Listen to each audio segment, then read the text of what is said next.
One Heat Minute Productions presents Guide for the Film Fanatic, the podcast where we invite a guest to pick one movie from Danny Perry's seminal 1986 film reference book and talk to us about that movie.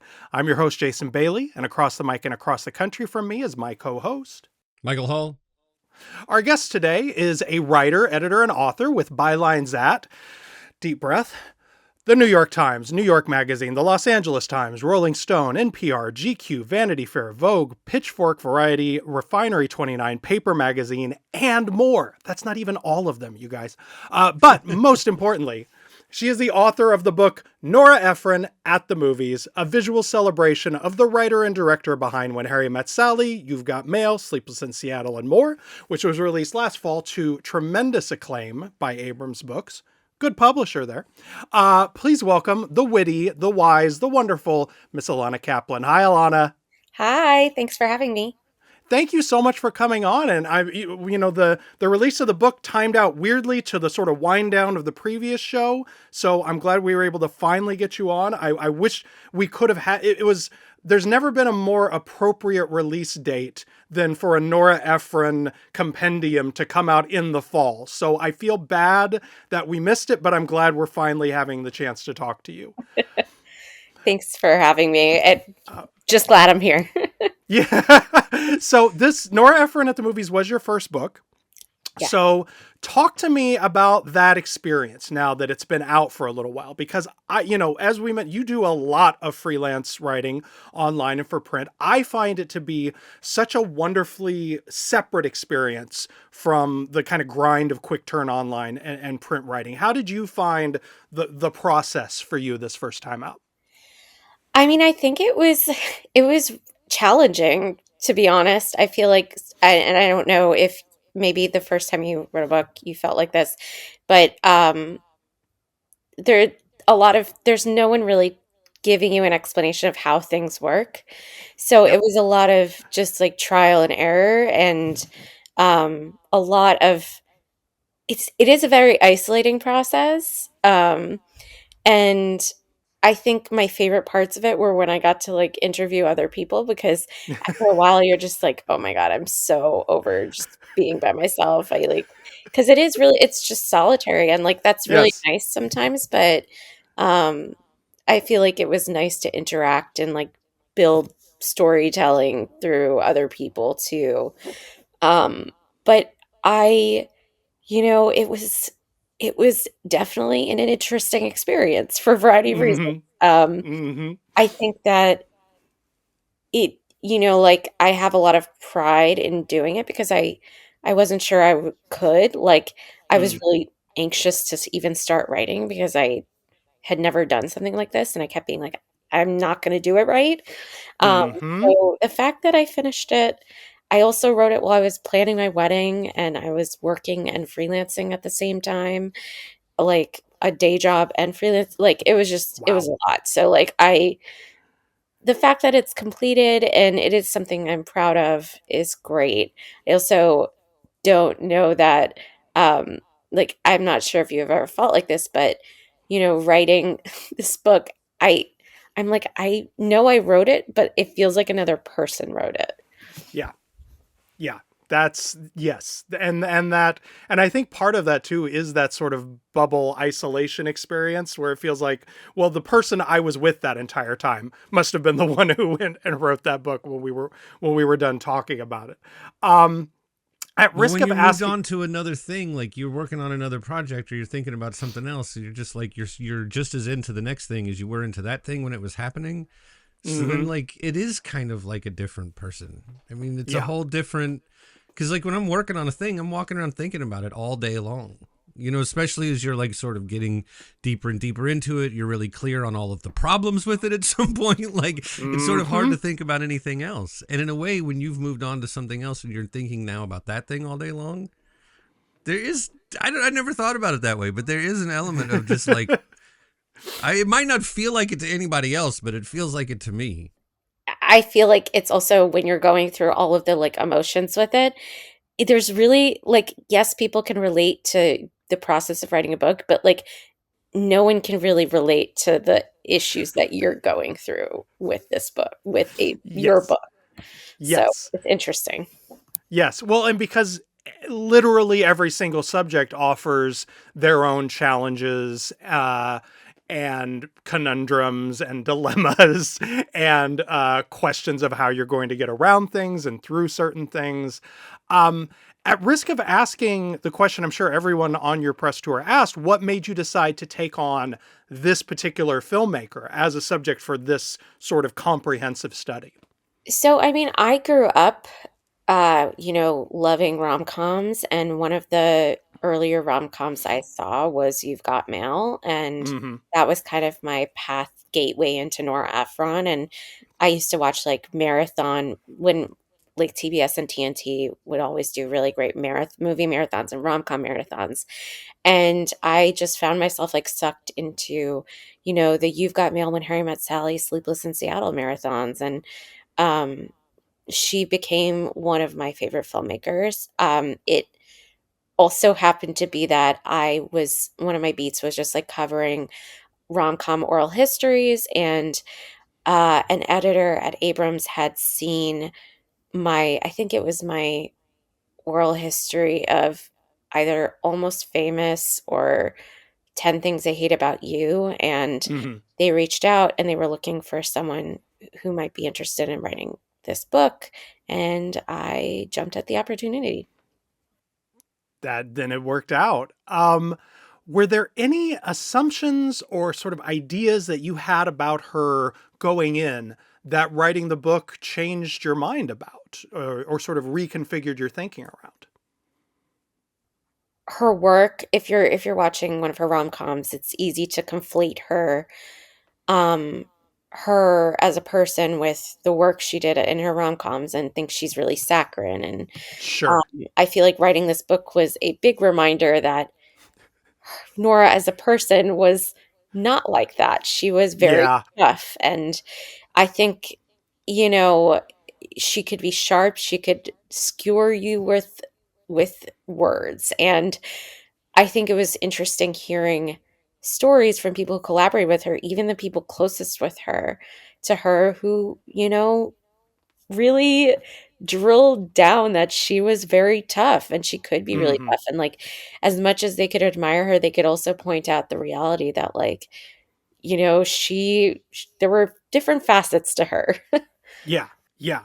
No, I think that's a really good point. And I think a lot of times because the rom-coms, the sort of the sweet rom-coms were so ubiquitous and so massively popular that people don't realize, that there's like, it's not just that there's like, darkness and cynicism in a lot of the short story writing and stuff like that. Like some of the movies, the ones that were not as big a hits, but things like Mixed Nuts or was it Lucky Numbers? Was that the John Travolta one? These are like dark comedies that are dealing with sort of darker themes and subject matters. And so yeah, that's a really interesting point that there was a lot more to her voice and her worldview than sort of what we immediately flash on when we hear that name. Yep.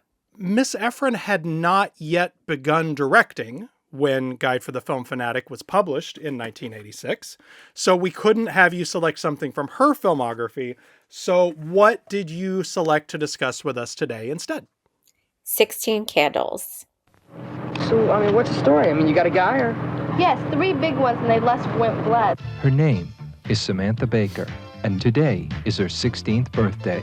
Fred, she's gotten her boobies. Oh, I'd better go get my magnifying glass. They forgot my birthday. Classic. This is the single worst day of my entire life. Universal Pictures presents Score, a direct hit. 16 Candles. It is wild how, like, watching them sell this movie that there was not really a template for at the moment. They're really, you could tell that Universal also put out Fast Times. Like, this is a very Fast Times flavored trailer. Jake's my boy. Jake is a senior. Jake's my boy! I love that part. Perfect. He doesn't even know you exist. He smiles at me and I don't say anything. Can't believe I'm such a jerk. You quit feeling sorry Like when a person says this is the worst day of my life, they don't usually mean because I got felt up by my grandma. You know what? That might be right. That might, you know what? might be right. Give you that. It might not I get give worse to than you. that. Yeah. What's Might not get worse. happening? Hot stuff. His name is Long Duck Dawn. Nothing could shock me anymore. Underpants. Can I borrow your underpants for 10 minutes? Baby John Cusack, baby Joan Cusack.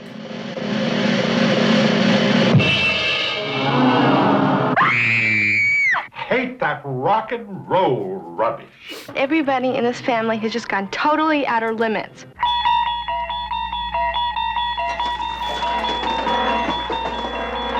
You guys, you just gotta be cool. You just gotta chill out and just be cool. Just watch me.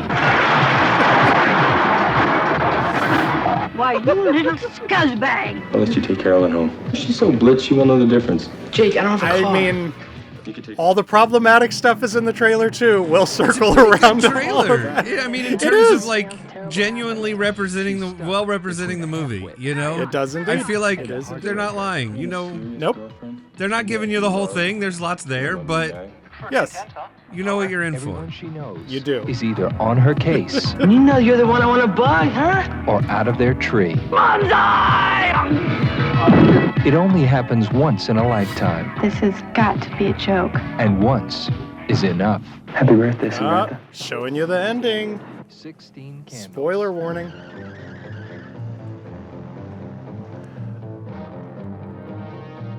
All right, so 16 Candles was the directorial debut of Mr. John Hughes, who had made a name for himself as a regular contributor to National Lampoon magazine, which he parlayed into his first screenwriting credit for National Lampoon's Class Reunion. But he had his first hit with the adaptation of his piece Vacation 58, which was published in the magazine's September 1979 issue, which became the smash 1983 comedy National Lampoon's Vacation. That same year, his script for Mr. Mom turned into another hit, so he signed a 3-picture deal with Universal Pictures, and 16 Candles was the first film of that deal. It was, of course, the first of several mid-80s teen-centered comedy dramas written and or directed by Mr. Hughes. All right, Mike, what does Danny Perry say about 16 Candles in Guide for the Film Fanatic? Samantha Baker, Molly Ringwald, has her sweet 16th birthday, but her parents and, amazingly, even her visiting grandparents have forgotten it due to the hoopla surrounding her older sister's marriage. Contributing to her torment is her unrequited love for a handsome senior, Michael Scheffling, who's taking his beautiful blonde girlfriend, Haviland Morris, to the big dance and beer bash. It seems to her that the only person who knows she exists and sees that she's special is a gawky sophomore, the geek, Anthony Michael Hall, near whom she doesn't want to be seen, but who keeps making a play for her in public, totally humiliating her. However, during the course of this eventful day, night, following morning, she'll discover that the geek is a neat guy, a good friend with the same insecurities she has, and that Scheffling also has eyes for her. Director-writer John Hughes has moderate success making a comedy out of teenage angst, pain, and insensitivity. Even heroine Ringwald can be cruel, as she reveals in her insults toward Hall. There is much teenage interplay and many teenage types that you'll recognize if you have any contact with high school kids. And Hughes also has an ear for teenage lingo. Characters who start out as smart and witty eventually become stupid and offensive, as in most teen sex comedies. Hughes' mistake is to forsake Samantha for supporting characters. For as long as Ringwald is on the screen, the film is first rate. Ringwald is absolutely fantastic, presenting a real special teenager. She's especially funny when reacting through facial expressions, particularly lifting her upper lip, body language, eye movements, and voice nuances to each aggravation and disappointment. Hughes would reunite Ringwald and Hall for The Breakfast Club and Pretty in Pink, which he produced. Also with Paul Dooley, George Watanabe, Blanche Baker, Karen Glenn, Edward Andrews, Billy Bird, Justin Henry, and John Cusack. So we have a rare, I think it's the first one we spotted, a rare error in Guide for the Film Fanatic, because he says that he reunited Ringwald and Hall for Pretty in Pink, but Anthony Michael Hall is not in Pretty in Pink. He's I think he's conflating Anthony Michael Hall with John Cryer, which that's easy to do. That's easy to do. That's fairly easy to do, I suppose. Not now that Anthony Michael Hall is like weirdly jacked, but at the time, yes, definitely playing in the same sort of pool there. All right, so Ilana, why this particular movie? Why was this the one out of the 1600 plus that you wanted to talk with us about on the show? This is actually, I believe, the first rom-com I ever watched. Oh, wow. Because my mom was obsessed with Molly Ringwald movies, and so any time that 16 Candles was on, she'd make me watch it with her. So it kind of felt fitting. I was actually looking for in that list Mermaids because that's one of my favorite movies from, I think it's 1990. It's 90. Yeah, Yeah. so I was like, ugh. But I love 16 Candles. Just I love aspects of 16 Candles now as an adult. It's obviously very problematic in a lot of ways, but there's still, I really love the coming of age story, and I feel like Jake Bryan is such an iconic character just to a generation of, I would say, like Gen X boomer women that it's like he's kind of the blueprint for a lot of other like hot, like popular guys in teen movies. So, Yes. I yeah, that's kind of the gist for me. All right. Well, you touched on this, so let's just let's deal with it up top. Let's handle the elephant in the room, and then we'll talk about the fun stuff. Some of it, yes, has aged rather poorly. There are some slurs that we don't use in polite company anymore. Wait, do you use them in rude company? That's fair enough. There are some slurs that we don't use. How's that? The entire long duck dong thing, especially the gong, is a little troubling. She's so blitzed you won't know the difference. That whole piece of it is a little, but this is, I think, a fine opportunity to sort of, this is sort of, I think, an ongoing question when we're talking about popular art like movies, where things change and sort of our societal norms change and what we're how we deal with certain issues shifts. Like, what is your sort of approach when you're thinking about and looking at, hashtag problematic art? I think that you can appreciate the art for, the more positive aspects that it gave culture and how it influenced other filmmakers and other actors, and other writers. But I think that, while doing that, you need to acknowledge where where the piece of art fell short. And I think, when you grapple with that, you can kind of talk about in terms of like the culture, like how, we've seen this movie kind of as a launching pad for other, teen sex comedies that are maybe, a little bit better about consent or, Yeah. less offensive in many ways.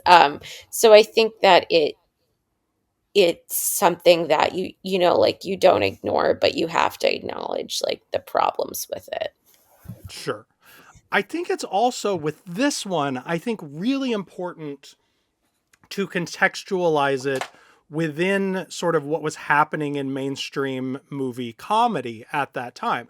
Like, when we talk about 16 Candles, we're often sort of framing it the way that I did in the summary a little bit ago as sort of like the beginning of this specific thing, which it definitely was. This is like the John Hughes teen comedy became a really big part of movie culture really quickly, and a lot of sort of imitators or sort of adjacent stuff kind of came about as well.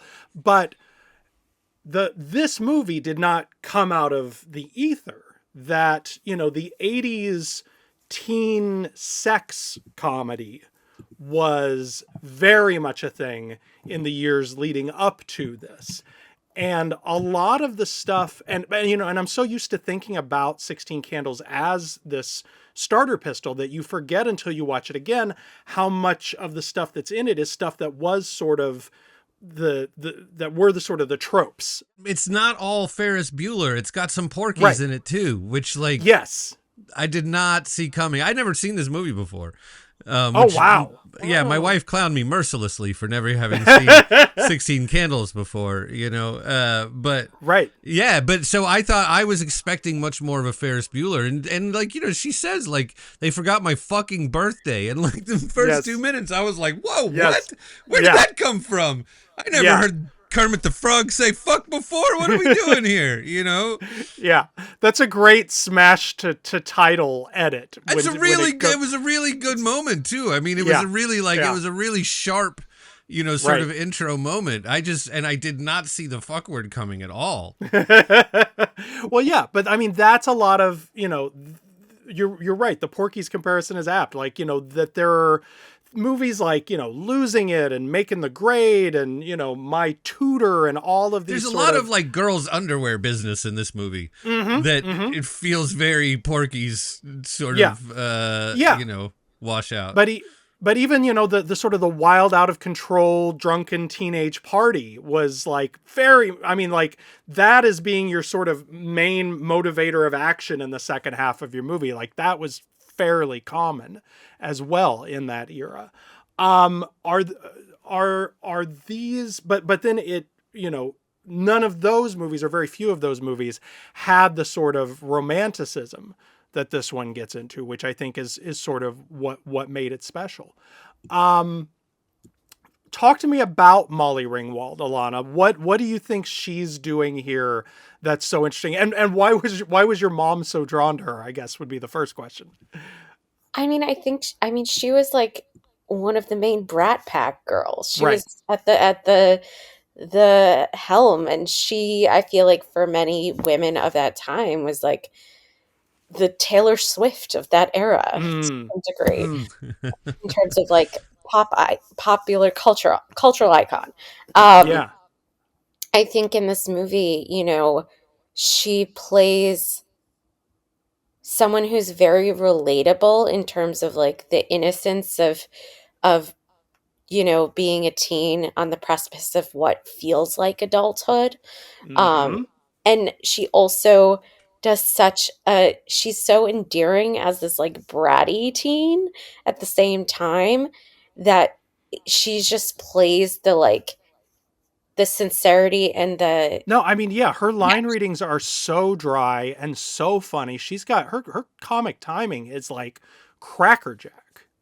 Yeah, and I think that is, why you can't really look away when she's on screen. She's just that captivating, even though there are so many, different things, so many subplots, so many different chaotic things happening in her life. I also think, I feel like she plays like the middle child so well in terms of like this family dynamic. And I feel like them entirely forgetting her birthday is just like classic middle child syndrome.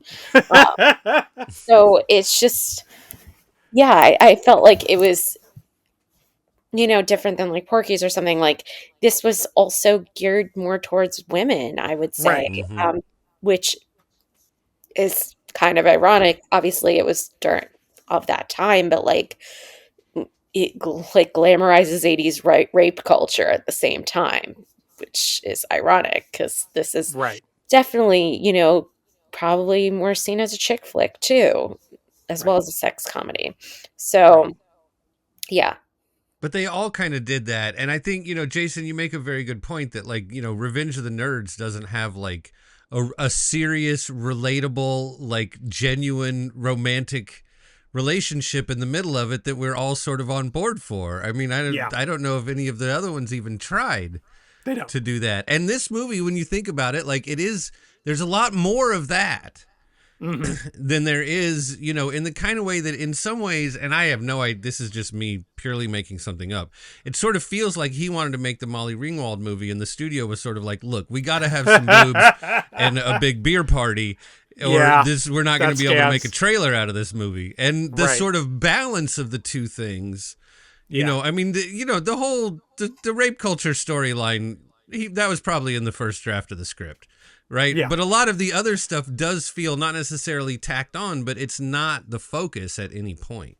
Even when you're at the party, it's, you know, what does it become? It becomes the scene in the garage or whatever, right? Like, even when you're sort of in those moments, he uses them for something deeper than that. Right. Deeper than the boobs. But there's boobs. This is Ferris Bueller with boobs. I did not see Ferris Bueller with boobs on the horizon at all.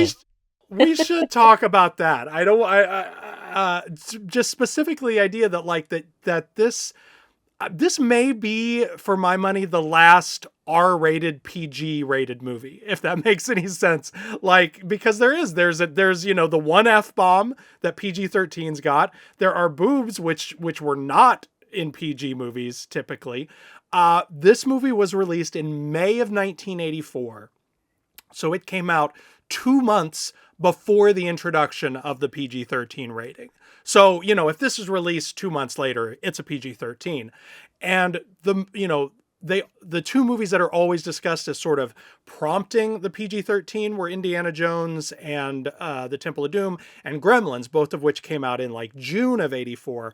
But I feel like this one must have been part of the conversation as well, because that is a thing you still hear people talk about, is what a not PG rated movie this is. Totally agree with that. I think it's funny how the rating system has shifted over the years. Just like looking back, and also, you know, I was looking back at like the month this came out, and I kind of wonder. I honestly don't know this, but like if it was maybe, I don't know, like set up to fail too, because it was Indiana Jones came out that month, but like everything else, and maybe it's just because like I have never seen those movies, but that month there wasn't really anything else. But that year, I feel like there were several, you know, great films that came out. So I don't know. Yeah, it was a big summer. And if you'd like to hear more about those summer movies, listen to our 1984 episodes of A Very Good Year. Let's talk a little bit about Anthony Michael Hall, who I think is I forget how great he is in this movie. What I love about the Anthony Michael Hall performance is the misplaced confidence of it. He is so certain of himself, which is not a concept that it's not a quality that we typically see in our on-screen geeks and nerds. It certainly it separates it from the nerd role that he would play in The Breakfast Club the following year. I read something about how, you know, some actors you've heard of came in to read for this, and Hughes said that they were all doing like, you know, the sort of like the glasses with the masking tape and the pocket protector, and were really playing the nerdy thing. And that what made Anthony Michael Hall stand out was the confidence that he had, was him choosing to play it as if this guy is a geek and thinks he's the coolest guy on the planet, which I think is such an interesting choice. What do you think of Anthony Michael Hall in this one? Yeah, I mean, I think that choice was interesting too, and I think that's what makes him more charming to the viewers, even when he's being despicable. Like, you're still kind of rooting for him in a weird way. And I don't know that anyone else could have played it that way. Yeah. I love that he's kind of the king of the nerds. Yes. And they treat him as such. And then, you know, the other performance that I was really struck by on this viewing that I hadn't made a lot of notice of before. This actress Blanche Baker, who plays her older sister Jenny, who's getting married, starts as kind of a nothing role, and then in the third act really becomes the comic MVP as far as I'm concerned. Like when all the other subplots are sort of getting more serious and more connected and more sort of emotional, she gets this physical comedy opportunity with the sedatives that she has taken, and absolutely crushes it. She is really funny, really agile, and really interesting. I had not. It's not something that I had really taken notice of before. Where do you land on her work, Ilana? I just think the muscle relaxers element Yes. just adds so much to the third Yes. act, and it really does make her character come to life. And the Yeah. fact that she took 4 of them, and like I don't want her to do 4 muscle relaxers, but I'm like, is that like really what would happen? But she just I don't know, she just becomes more human, and I think like for that's so important for her relationship dynamic with Samantha, Yeah. and um and like the way that the movie unfolds at the end. And I think that it's it it seems like she's not really going to be a huge part of it. She's taking up so much space on Right. her own in the beginning, and then at the end it's like it's really necessary for her to have this moment with her sister, and also to just like there's obviously like a lesson that comes out of it for Sam, and Mm-hmm. so Yeah. I really like that. Yeah. No, I mean that's such a smart subversion to have a character that is presented as this sort of perfect porcelain doll almost. And then to have her like turn into one of the Three Stooges at the end of the movie is just like, is so unexpected. I was in fact so taken by her work that for the first time, of any of the times I've watched this movie, I thought to myself, who was this? What else did she do before this? What else did she do after? Here's what I found out. Blanche Baker was the daughter of the actress Carol Baker, who first gained infamy for playing the title role in Elia Kazan's Baby Doll.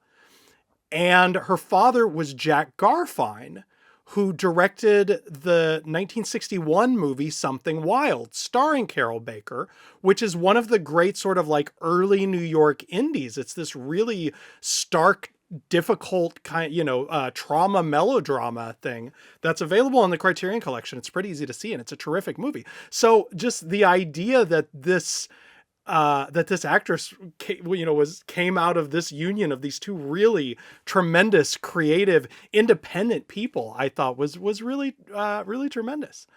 Michael, God, and I'm going to screw up the name too. Michael Scheffling, who plays Jake.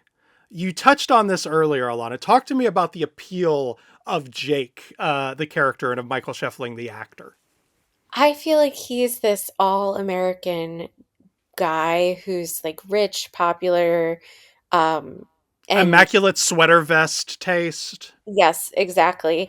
And like the thing is, he seems the movie makes it seem like he has this softer side because he's like taking an interest in Samantha, but then his actions, if you really think about it now, are like truly awful. Yeah. But there was still like he was just like such a hunk, of that time. And I feel like like I loved him too. Like my mom loved him. Like, and I've had a fascination with him for a long time, but like he is also the romantic lead in Mermaids too. Yes. Oh, that's right. Yeah. So this was his like defining role. Yeah. It's it didn't even matter what he, did or said in this role. He was like like everyone wanted him Yeah. after watching this movie. And Yeah. I think, he played really great, like brooding guy who, like was maybe interested in someone who wasn't as popular as him. And that's where like, I feel like that's where you're like, oh, like this is charming. He's like it's a little bit more of an empathetic figure. And Right. but Well, and that also becomes a wish fulfillment sort of thing for the viewer. Like if this impossibly handsome man could be attracted to someone who is, not you know, in his league or what have you, then maybe someone who I am infatuated with who's out of my league could fall for me. Like, it becomes a very easy sort of situation to place yourself in. So of course you're going to like him. Of course you're going to be empathetic to him. Yeah, and I know his career was short-lived in Hollywood. It wasn't for him. So we only got a couple of projects out of him, but some great ones. Yeah, left a mark on little Ilana, clearly. And then finally, I have to just, I mean, if we're walking through the cast, is there a better movie dad than Paul Dooley?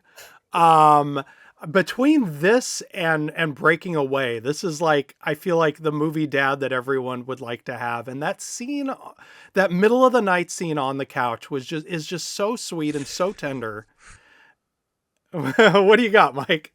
I finish your statement because I got a story to tell you about that scene, but finish Okay. everything you have to say, please. All I was going to add was just in prepping for the show and doing the research, I read that John Hughes offered the role to Paul Dooley. He turned it down because there wasn't a whole lot for him to play, because at that point in the script, it was basically just the stuff at the beginning and the stuff at the end. And so John Hughes went and wrote that scene specifically to get Paul Dooley to come be in his movie. And so he sent it to Paul Dooley, and Paul Dooley read the scene and said, "Okay, I'll come be in your movie." And that was how he ended up with him playing the role. What were you going to say? Well, I learned something very interesting about that movie today. Okay. There's a podcast that came out recently called White Cannon, that just started recently, called White Cannon.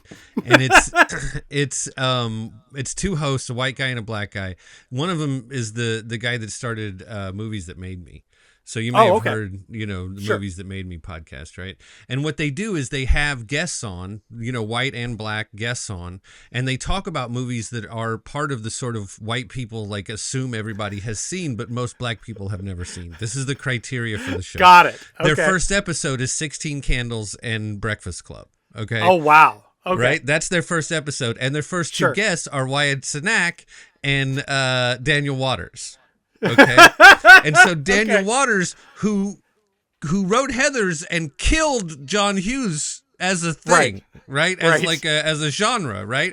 Is on the show. So like, I don't want to talk about other people's podcasts too much on my podcast, but Daniel Waters on 16 Candles is pretty fucking good. I have to say, he's got a lot of real personal feelings about 16 Candles and stories about John Hughes and all that. One of the stories that he tells on that podcast is that in the original script, the end of that scene, that wonderful, wonderful scene that is such a perfect little hinge in the middle of that movie where she forgives her father and right? Originally, the end of that scene was him saying to her, "What happened to your underpants?" Like, he could like tell that she wasn't wearing them. Right. Oh. And then everybody, including Molly Ringwald, was like, "You gotta change that." And so now the end is like, you wear the pants in the relationship, right? That's like how it actually ends. Yeah. So like, it turns into this sort of like, you're the one who sort of has the power of the choice here and so on and so forth. But like, yes, the faces, if you're listening to this in audio, the faces they made are the only appropriate ones to hearing that story about what was supposed to be the end of that scene. And apparently it took Molly Ringwald saying to him like, "Bro, no. Nah." And like, the scene doesn't have to be as heartfelt and touching and warm and lovely as it is for that to not be the right end, right? Yes. It doesn't need to, it can be a throwaway scene. That's still the wrong ending. But you're going to put that fucking turd on the end of this beautiful piece of cake you just served me? Like, anyway, that was a shock. I was shocked to hear that. Had to relate that back. Check out White Cannon. Good to know. We'll link it in the show notes. Alana, anything else you wanted to add about 16 Candles and your love for it before we move on to release and reception? No, I think I'm good.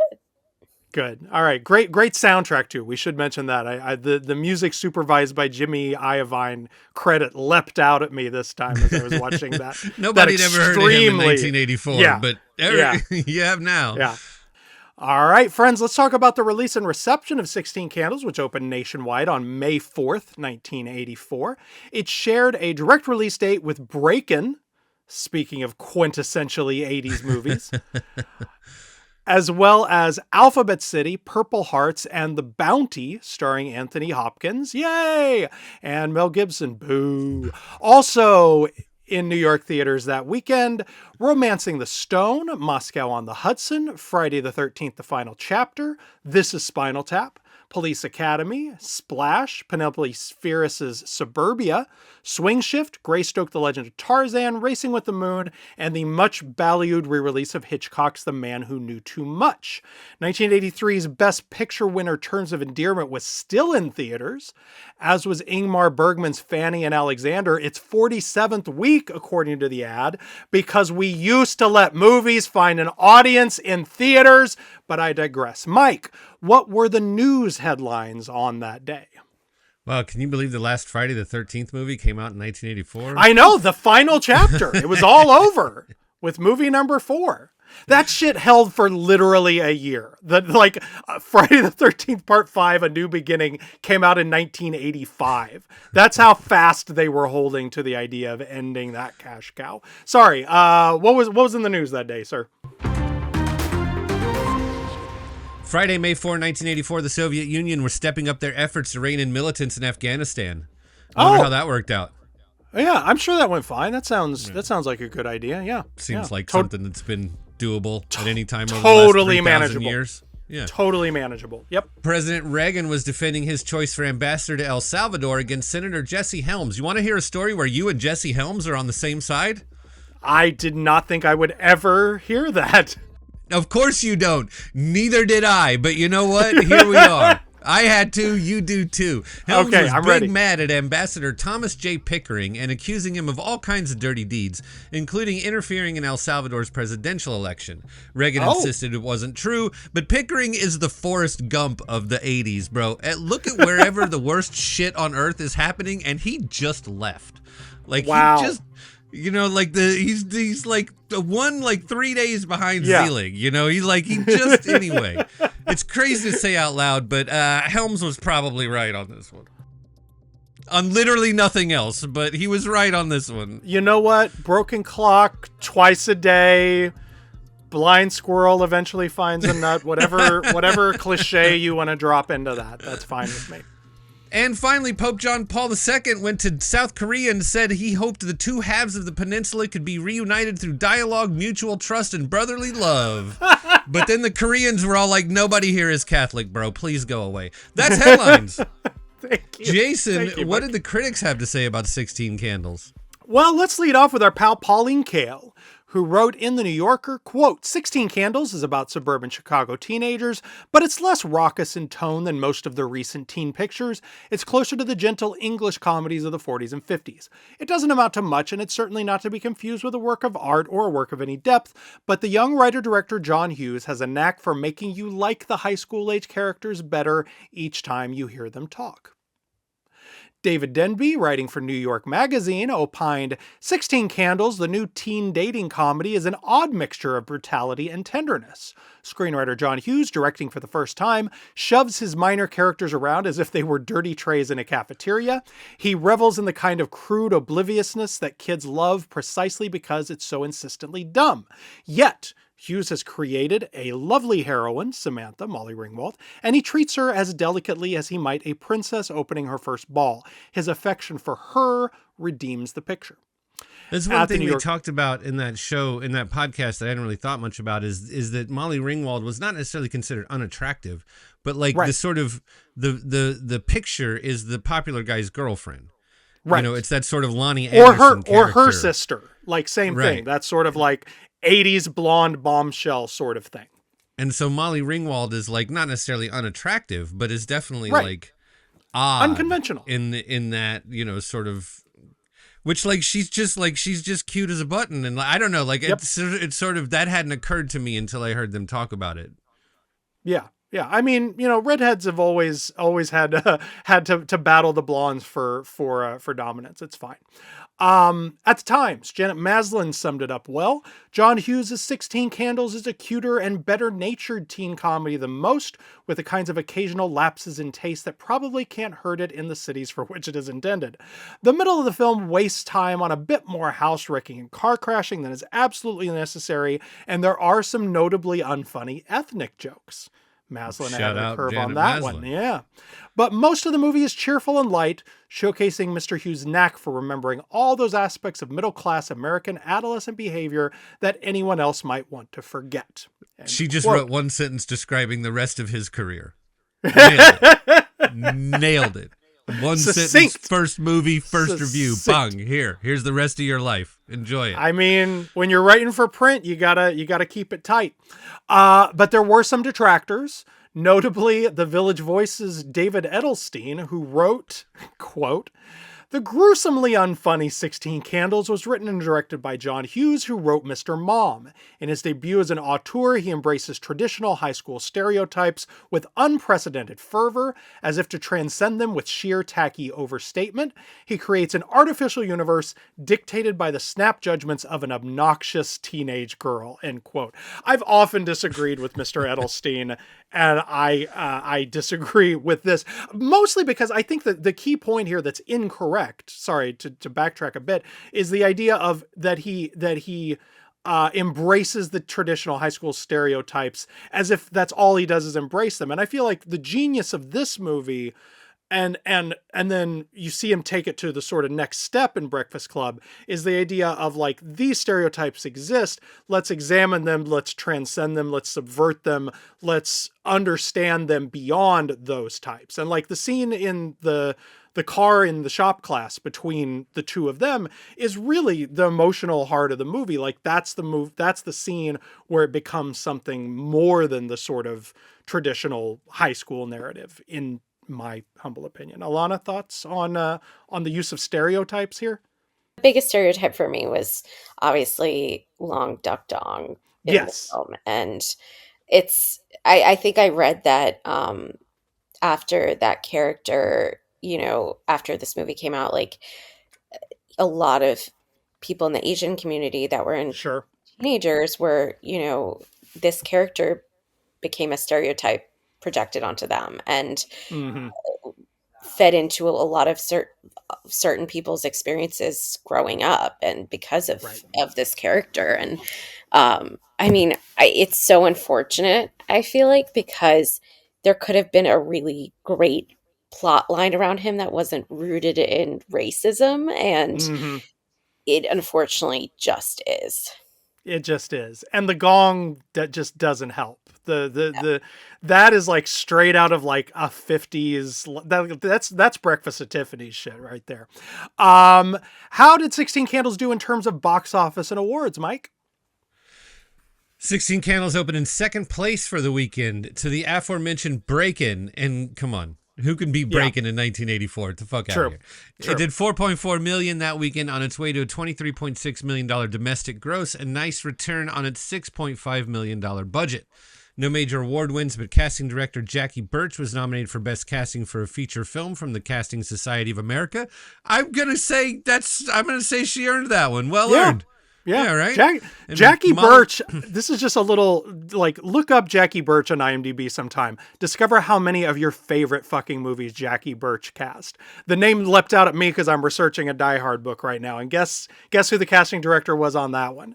Guess who thought, let's put Bruce Willis and Bonnie Bedelia and all of these people in Die Hard. That's shout out to Jackie Birch on The Big Show.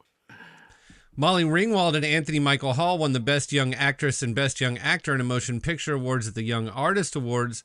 Also worth noting, in 2015, Entertainment Weekly ranked the 50 best high school movies.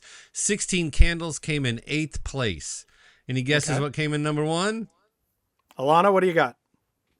Breakfast Club? Gotta be. As if there was any other choice. They weren't going to do like Dazed and Confused. That I think was like number 3. It was very high on the list. Oh, really? As well.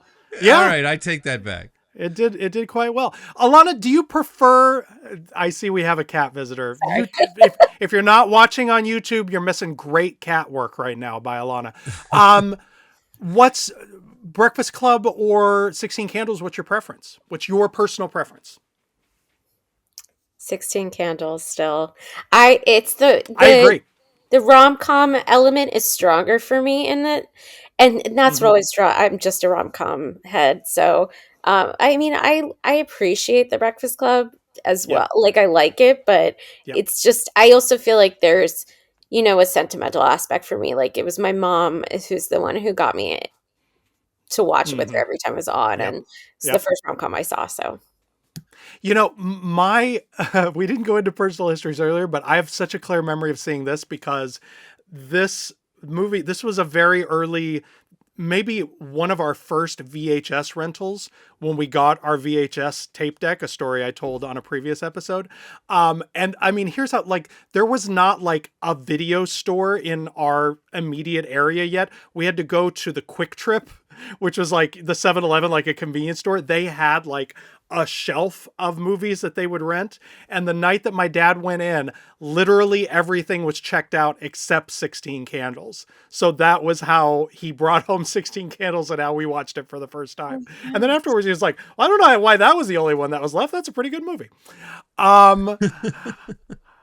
All right, it's time for a segment we like to call Double It Up, where we each select one movie that we think would make an ideal double feature with today's focal film. Alana, you're our guest, which means you go first. I feel like if we're the more obvious ones are like Say Anything. Another like 80s rom-com. Obviously, we got John Cusack in it. And Joan. The Breakfast Club. Sure. Another Brat Pack movie. But in terms of like a more, I want to say, contemporary one, that said, I think it came out in like 99. My other suggestion was Drive Me Crazy with Melissa Joan Hart. Because I do feel like there's that popular girl geek dynamic, and there's like some scheming. That one makes sense. That's a good one.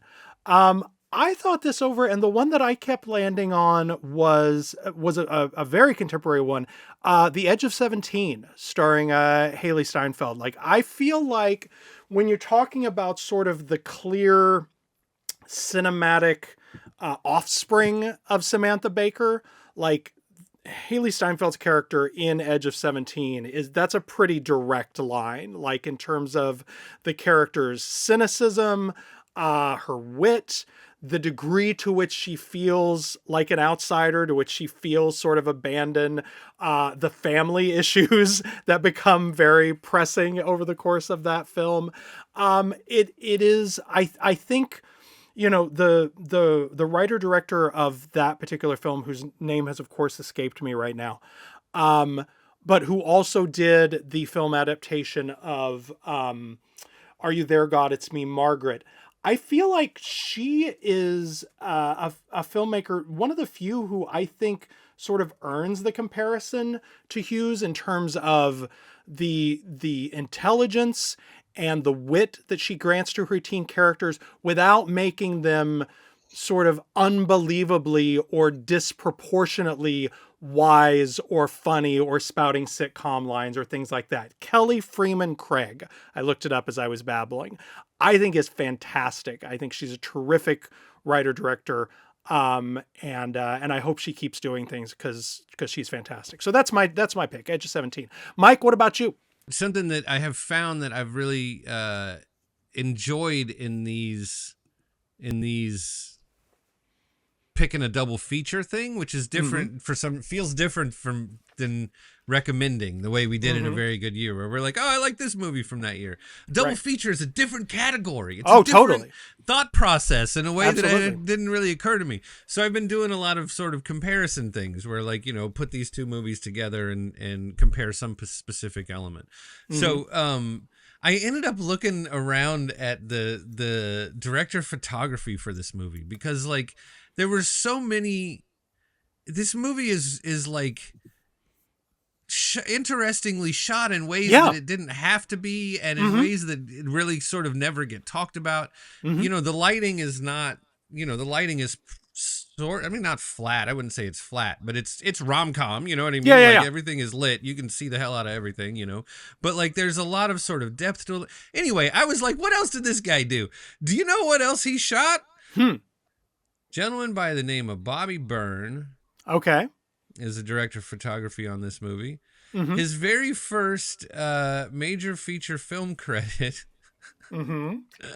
is Smokey and the Bandit. And I'm not going to necessarily recommend Smokey and the Bandit, but talk about another like interestingly filmed movie. Yeah. You know, that he also shot Blue Collar, dude. Holy shit. The guy shit. that shot 16 Candles shot Blue Collar. Okay. All right, so if you'd like to see a comparison contrast in how a guy approaches two completely different central characters and storylines, there they are. Yeah. But while I was looking through it, I came to my actual double up, which is with a movie called California Dreaming that came out in 1979. Have you ever seen California Dreaming? No. California Dreaming. California Dreaming is.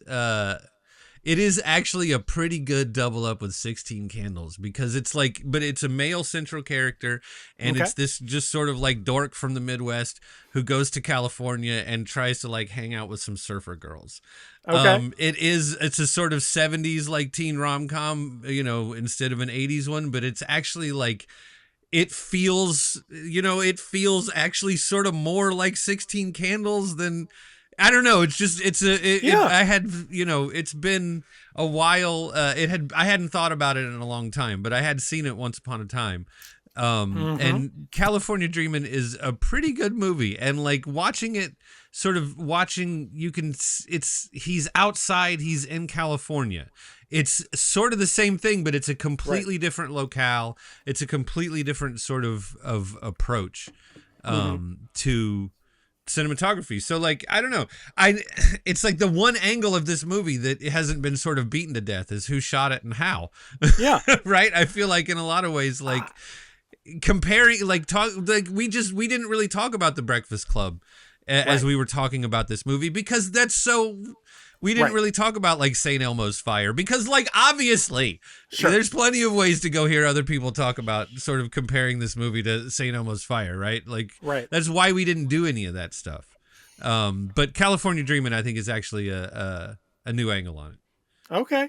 I mean, I'd have been fine with you pairing it with felt sort of defensive in a weird way. I mean, I needed to feel defensive about that. I'd have been fine with you pairing it with Blue Collar. Like, you know, every once in a while that meme will go around on social media where it'd be like, you know, same cinematographer, two movies, and they'll put up the two posters and someone's always like, you know, Cool as Ice and Schindler's List or whatever. I mean, I don't think 16 Candles and Blue Collar is quite that much of a contrast, but it's in the same general vicinity. General vicinity. All right. Thank you, Mike. Ilana, where can people follow you on social media and read your work these days?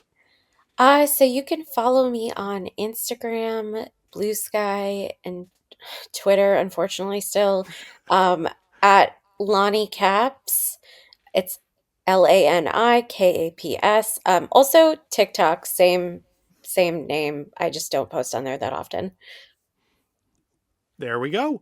I'm Jason Bailey on Blue Sky and Letterboxd. Mike, where can people find you? I am Fifth Column Films on Blue Sky. And of course, if you like the show and you think other folks might like it too, please do leave us a rating and a review on your podcatcher of choice. If you'd like to join our mailing list and get weekly show notes and such, you can do that at buttondown.email/filmfanatic. If you'd like to make a donation to support us in the show, you can do that at ko-fi.com/funcitysounds. And if you're one of those weirdos who loves watching videos of people recording a podcast, hello, find us on YouTube on our channel, Danny Perry Rocks. Our humblest thanks to our guiding light, Mr. Danny Perry, author of Guide for the Film Fanatic, and shout out to executive producer Blake Howard, who's been here for 5 hours and he's got somebody. Who's been here for 5 hours and he got somebody. We live here our whole lives and we're like a disease. Thank you again, Ilana Kaplan. Thank you for having me. Thank you, Mike. Thank you, Jason. And thank you for listening.